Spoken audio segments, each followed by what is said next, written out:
Hi, everyone, and welcome to another episode of the Healthcare Connector. Today, I have Dr. Naima Jackson. So, we don't beat around the bush. We just jump right in. So, tell the audience a little bit about yourself and what you do. Yeah, so I am a registered nurse by profession, but now I am a sales and operations strategist to side hustlers and online entrepreneurs looking to get to consistent five-figure months while working less. Because we know as healthcare workers that stress is the number one cause of many of the illnesses we see. And entrepreneurs, we come out here and try to overwork ourselves to our detriment, not only to our physical detriment health-wise, but all those hours, according to the Small Business Administration, is not equating to impact or money. So it really helping people to be aligned with the actions they take in their business to ensure they have a profitable business and a healthy body. Okay, so let's talk a little bit about your journey, because so you said you're a nurse, but you're not just a nurse, like you got a doctorate and everything. So you went as far as you could go as far as education goes. So tell everybody like the journey that you took to get here, and then what made you switch?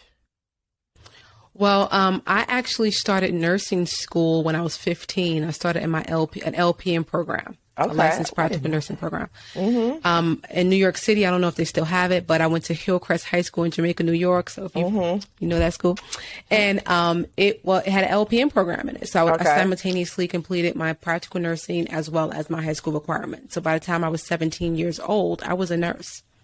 Wow. Okay. Went straight to college, got my associates and bachelor's and master's and PhD. And the reason why I pursued my PhD was because I desperately wanted a tenure position at the university that I was working at. You know, you have to have a doctoral degree to do that. So that's what made me do it. But midway into completing my PhD, I realized I never wanted to be a nurse. That's interesting. It was a way for me to help people because I love to help. And I was like, this is how you help people, right? What better way than nursing, right? But as I matured and, I realized, not quite fulfilled. So,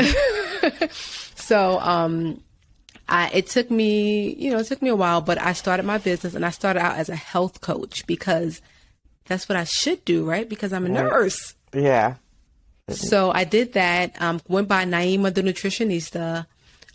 Within 4 months, made my first 10K month. I was like really doing well. But then I realized I don't like healthcare.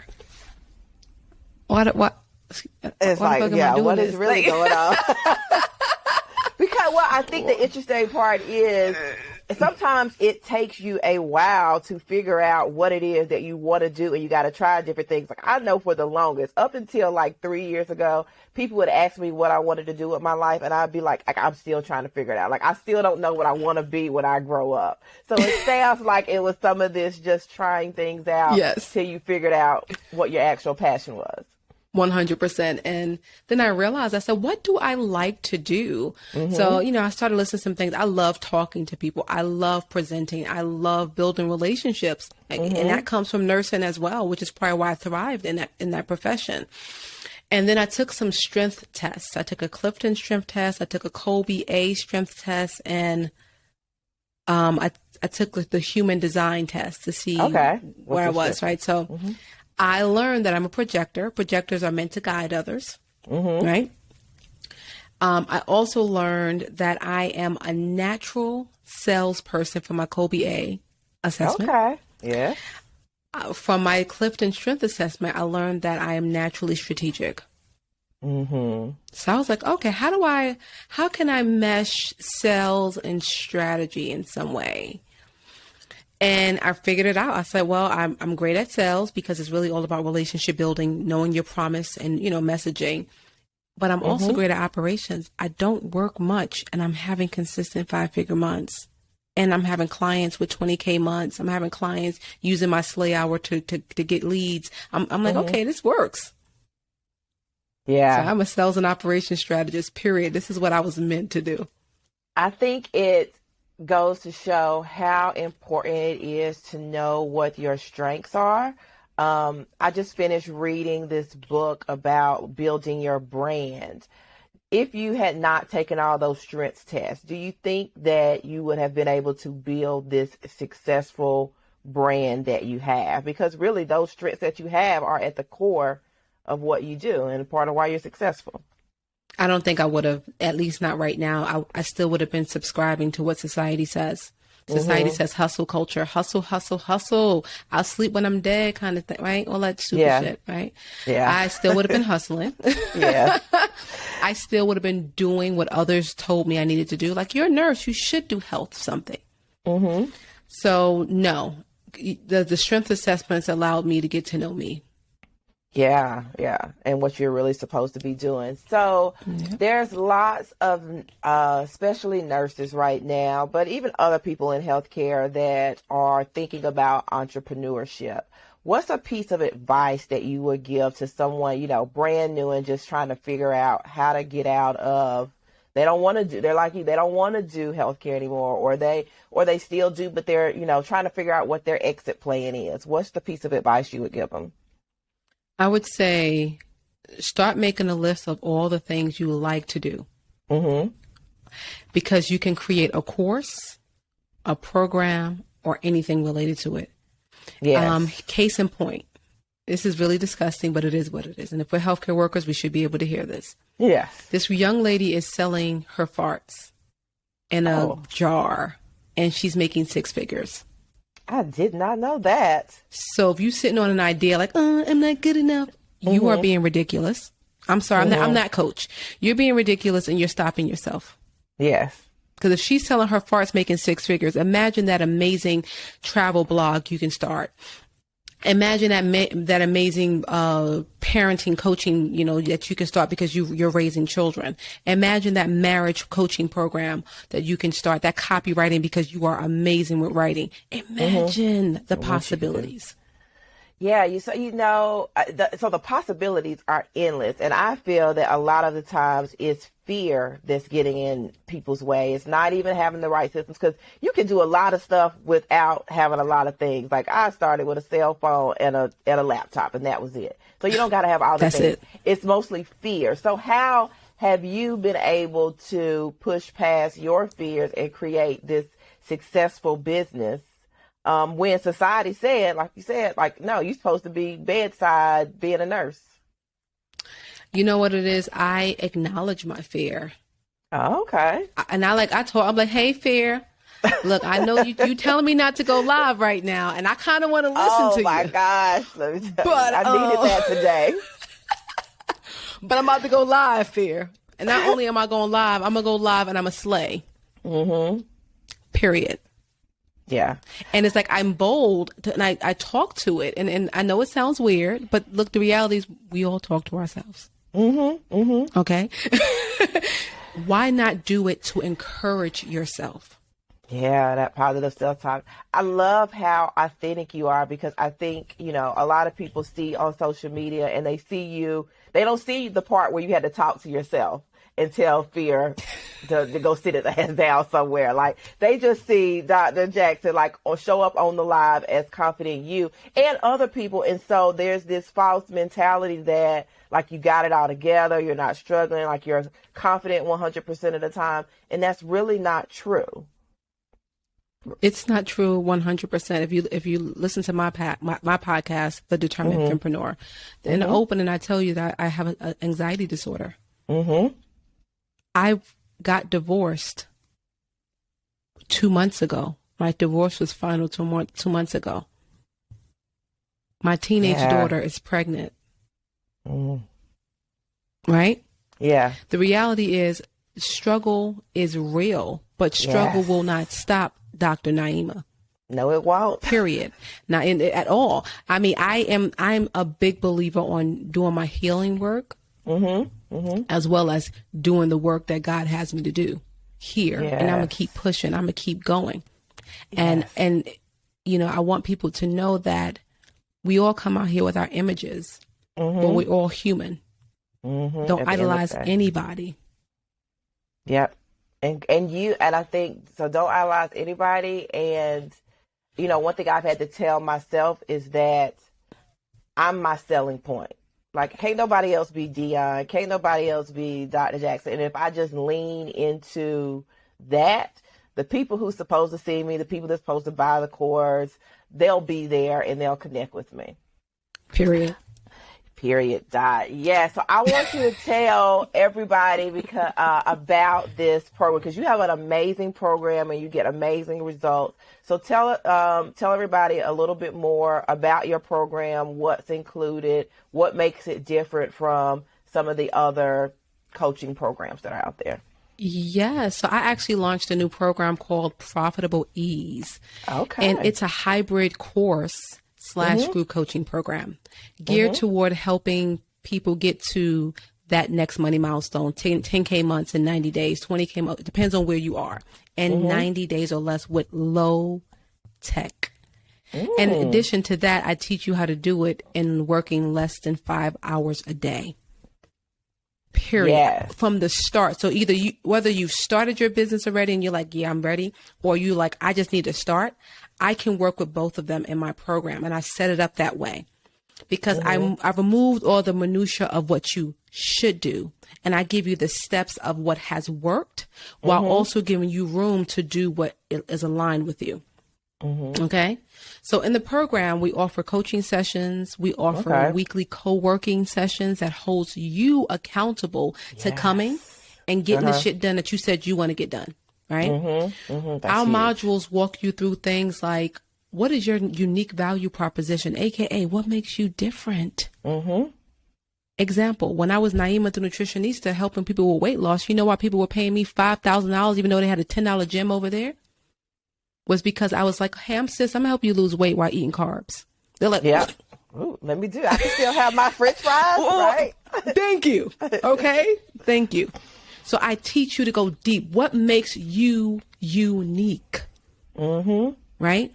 Then I teach you to go into building out your offer. Now, I'm somebody, I believe in having more 2 or 3 offers, but when you first start out, 1 offer is enough, because if you're trying to sell 3 offers, how are you servicing 3 different types of clients? That's just too much. Exactly. I teach you how to create content that slays. Slays stands for S, stands for serves a purpose. Speaks the language of your ideal client. Is actionable. Yields small wins for them with your free content. And S makes you sales. I teach you exactly how to do that. Right? So that your content can attract people to you. But then I also teach you, like I've taught Dion, because she was one of my clients, your DM strategy. As people are starting to reach out to you, and as you are starting to do what you need to do to be visible, and people are reaching out to you, I teach you how to do that in the DM. I've sold $12,000 packages in the DM, no phone call. I teach you how to do the same. The whole purpose of this program is mostly for those who are trying to get to that first 10K month in 60 to 90 days. If you come in and you get shit done, you're going to get the results. Period. Yeah. So, so like just as Dr. said, I have been one of her clients, and I think one of her defining characteristics, she did mention this before, and I think I've called it like the lazy entrepreneur, because y'all, she is serious. Like, she is serious about not working, not spending her life and just working it away. Like, when she says she only does this stuff in a certain amount of hours a day, she's telling the truth. What's a tip that you can give to someone that is trying to get that work-life balance in check? Because a lot of times, I see entrepreneurs myself who are out there and like, hustle. No, I got to work 12 hours, or I'm up at 4 a.m. or whatever. What's a piece of advice that you have for those of us who we don't want to do that? Like, I want to get to where I'm working, less than 4 hours a day or 5 hours a day. If it's not making you money, stop doing it. That seems so simple. I'll give you an example. Okay. I had a Facebook group. And I monetized my Facebook group. I did. I made $30,000 from the Facebook group within a couple months of opening it. But it was too much fucking work. And I was like, I don't want to work this hard. Yeah. And so I kept the group for another year, just posting, in it, and I was like, it ain't making me no money because I'm not doing what I need to do with it because it's too much work and I don't want to do all that work. So I closed it. And within closing that, I had my next launch was $24,000 and I had with one little webinar, 50-minute webinar. Wow. Well, because it's to me, it's kind of like what you said about having the multiple different offers where you're beginning. Your focus was split. You can't do all the things, and if it ain't making you no money, you got to make the hard decision. It sounds good to say, yeah, I got this Facebook group and I'm doing this, and this, but really, at the end of the day, we're entrepreneurs, not hobbyists. And even though we have this background of wanting to help everybody, like you said, you initially went into nursing because you want to help people. It's still at the end of the day, it's a business. Where did that mindset shift come from? Because you still want to help people, but you can't. It's a business at the end of the day, too. Yeah. My thing is the foundation of everything I do is helping people. I've been a nurse since I was 17 years old. That I can't just come out here and lose that. Yeah, that's true. Right. But the reality is, if I have to help people to the detriment of my mental health, to the detriment of time with my family, to the detriment of my physical health, because now I'm having headaches, I can't sleep, I don't want to help. Yeah. That's not the kind of help I want to give. The kind of help I want to give is when my cup is full and I show up for my kids first before any client. Right? Yes. And then I show up for my clients. If my cup is not full, you can't do that. And I'm always anxious, I can't sleep, my clients ain't gonna get the results I want them to get. My potential clients are gonna see, they're gonna feel the energy of anxiety. Yeah. Right? Right? So that's not the kind of help that requires me to sacrifice all. Is not the kind of help I'm offering. And you shouldn't either. Yeah, you got to protect. That does not make boundaries. you a bad person. Exactly. Oh, exactly. Okay. So switch gears a little bit because I believe or have had to learn the hard way that sales and marketing is like that can make or break you, really. Like you can have the best product in the whole world, but if you don't know anything about sales or marketing, you'll launch to crickets. Where did 100%. you, and I know you said you were naturally, a salesperson, but was there other places that you learned about this sales and marketing? Any tips or resources for those of us who sales and marketing is not natural to us? So like we're really out here trying to figure it all out. Yeah. Reading is fundamental is what was the thing that was like pivotal for me. I was reading books, not just books on sales and marketing, because if you get to the foundation of why we're not always visible to market and sell, it's because of our fears around money. Okay. So I was reading money mindset books. I mean, anyone I can get my hands on. There was one by this Black woman. If I remember it, I'll let you know. Okay. Dion, before you post this, let me know. I'll get you the title of that book. Oh my gosh, it was so powerful. And then I started to embody those things. Right. Reading and it's like, and in reading these books, I learned about affirmations.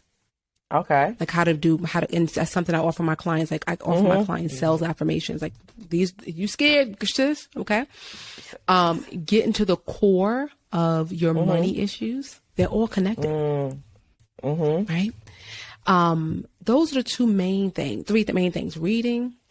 And if you're not a reader, guys, there are videos, there are podcasts. There's so many ways to gather information today. It's not just books. Because I don't like to read, but I challenged myself. I said, this is an area that is a big weakness for me with sales and with marketing myself, being visible. So I'm going to challenge myself to do something more than, listening to a podcast, which I still did that as well. And I'm pro podcast. Obviously I have one. I said, I'm going to sit down and read books, something that I don't like to do. Yeah, I have a whole PhD, but I don't like to read. Yes.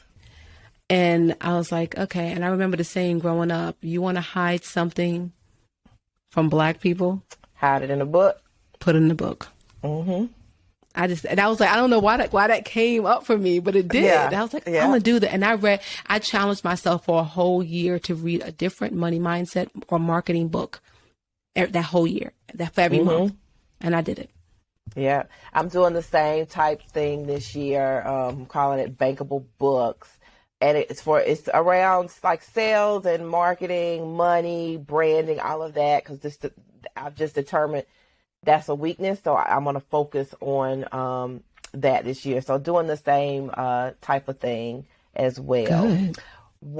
So in thinking about those challenges, what's a challenge that Dr. Jackson is having right now that she's having to work through in life or in business? Yeah, I mean, because nothing's perfect, right? I just got a divorce 2 months ago, guys. So you did say that. Right, so yes, yeah, right. So, and I recently came out as queer.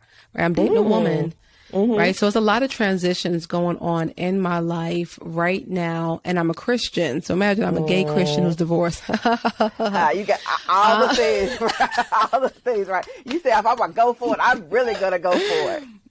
It is what it is, right? I love it. Being so you, though. I still have those things, and I'm working on those things, and here I am. Here you are, and here your I am, authentic self. Yes, authentic self, doing my work to heal. I'm still doing my work, and that for me includes chakra clearings, which I know is really woo woo for some people, but that's okay. Okay, prayer and therapy. Yeah. Period. I saw a meme or a post recently and it was like every entrepreneur needs a therapist. Everyone, because the highs and lows that you go through are serious. I said entrepreneurship has been the biggest self-development journey that I've ever been on. That's true. I'm a nurse. I've seen people's bodies in ways that you wouldn't think of. And if you're a healthcare worker, you've probably seen it as well, right? I'm a mom. I grew up in poverty. I've seen people with gunshot wounds. I've seen it all. But the thing that has helped me see myself the clearest for my strengths and my weaknesses is entrepreneurship. Yes.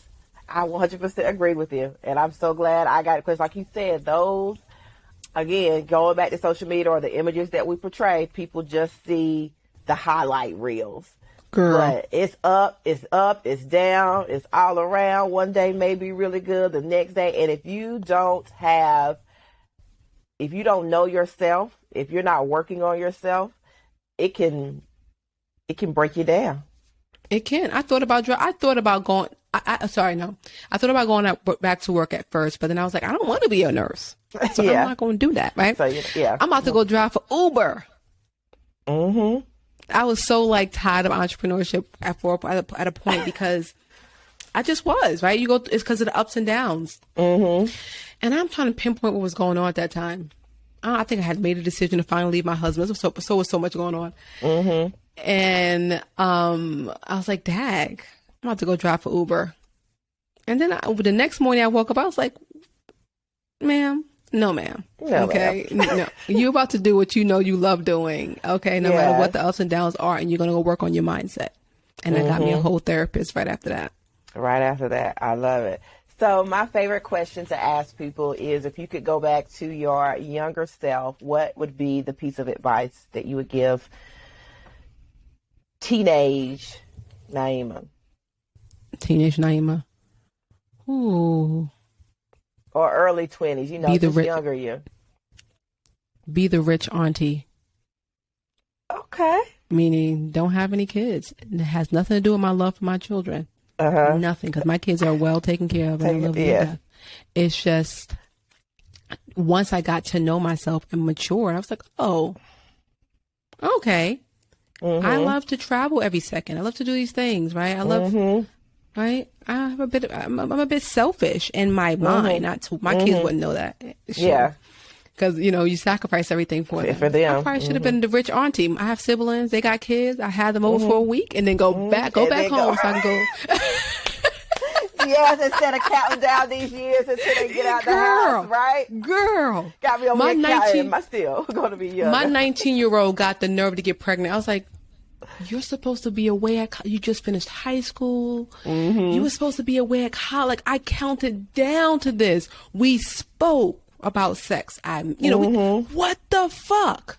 And I love my baby. I love the grandbaby coming. He's coming next month. Right? Ooh, okay. But, that would have been my thing. Like, don't have kids. Slow down. Get to know you. Get to know what you like.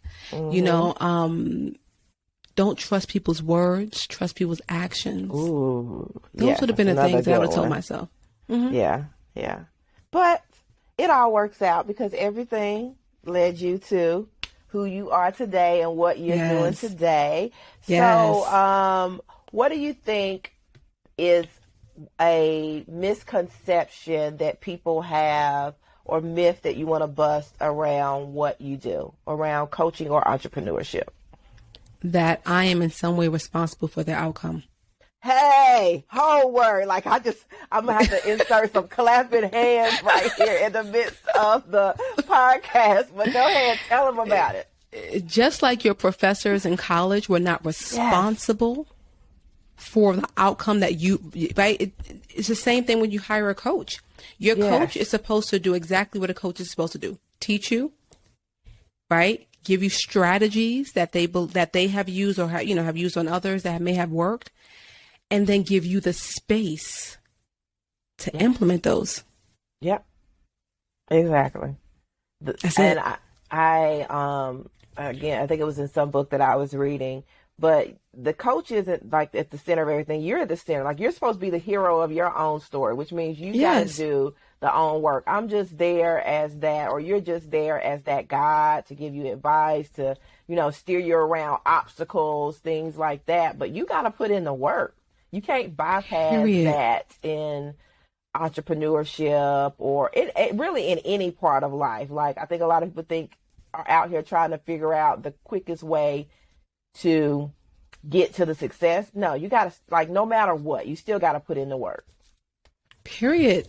You have to do it. You have to do it. That's like going, to a college class and well, can you guarantee before I sign up for this class that I'm going to pass the course? No. I'm a former professor. If someone would have came to me and said that, I would say, no, I cannot guarantee that. Nope. You so if you want to take my class, take it. If you're not, but I can tell you that none of my colleagues will be able to guarantee that you'll pass their course. Nope.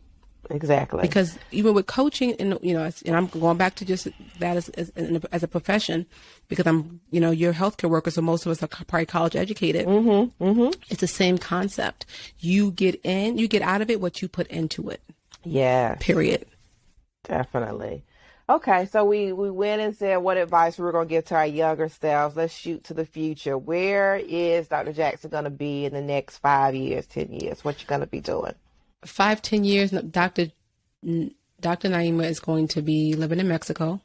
Ooh, I love it. I love Mexico. My youngest kid is going to be 21. Yes. That's really the goal to try to get to. Hallelujah. Yes. Okay. I'm going to be traveling the world and impacting women in a way that I can't even conceptualize right now. Yeah. Period. I love it. And I know that you're going to do it. No doubt in my mind. And I can actually see you living it up in Mexico too. With no problems, right? Posted from, I'm out here. I told y'all I was only working 2 hours, and by then you only going to be working 2 hours a day.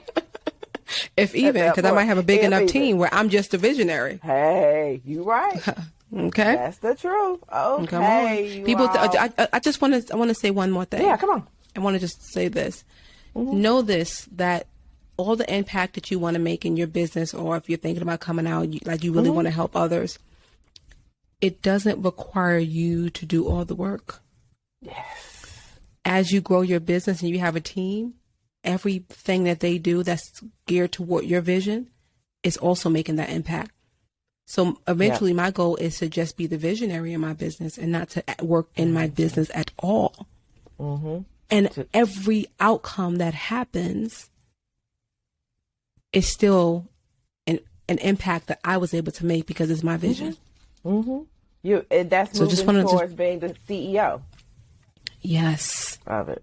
I want to have somebody else in the CEO role, though. That's eventually where I'm going. I'm literally going to be a part of like the, I'm there. I'm vision. I know what's going on. I'm a part of the strategic planning, but I don't want to do the day to day. That's why I'm going 10 years from now. I'm about to write that down. Yes. Okay, you all. Well, this is what I can definitely say.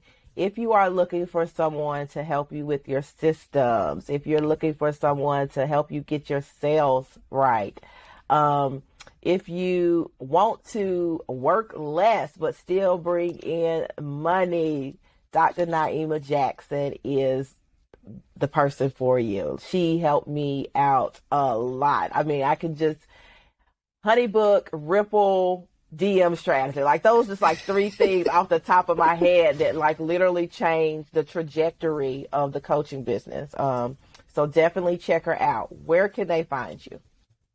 Oh, the best place to find me is go to my website, determinedfempreneur.com, right? If you want to follow me on social media, follow me on Instagram at Dr. Naieema, DrNaieema. But I'd love for you to go to my website because I have a free masterclass there that will really teach you how you can get to 10K months by only working 5 hours a day. Free. You are. And it's good. That's what I can attest to is that it is good material. I will put all of that information in the show notes so that you can get over to her website, take the masterclass, and start creating the life that you want and that you deserve. I really have appreciated seeing that in you, Dr. Jackson. Like you figured out what it is that you want and you created it and you show up every day authentically as you. So thank you for being on the show. Thank you, Naima, for having me, period. And you're killing it too. So don't act like I'm the only one. Oh, look, we out here. I love that we are showing up and changing the narrative around Black women in healthcare. Like, really, I said this yesterday, and before we end this, Black women are amazing. Like, I am in awe of us and what we can do. Because when we figure out what the hell it is that we want to do, can't nobody stop it. No, and Black women are the fastest growing demographic when it comes on to entrepreneurship. We are starting businesses at great rates. It's happening. Yes. I just feel the shift. Black women, we winning. That's why everybody hate us, because we winning. Look, because we winning. Yes, we are. So keep winning, y'all. And if you need any help with what you're doing, check out Dr. Naima Jackson. You can check me out. This has been another episode of Healthcare Connector, where we work to amplify the voices of women of color in healthcare who are trying to do the damn thing, which is what she's doing. So join me on another episode, and I'll talk to y'all later. Bye.